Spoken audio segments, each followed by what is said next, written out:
buhay jeepney driver. Gulong ning araw-araw.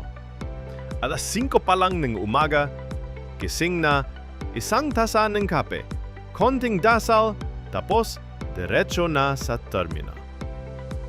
Hindi man marangya ang pamumuhay, buong puso niyang hinaharap ang init, traffic at pagod. Dahil bawat pasada, may pamilyang umaasa. Bayad po! Sigaw ng pasahero.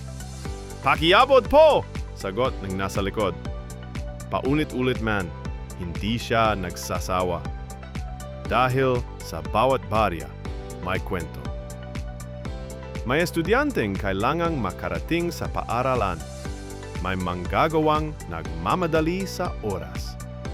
At may nanay na may dalang gulay sa palengke. Sa gitna ng usok, init at ulan, nandoon si jeepney driver.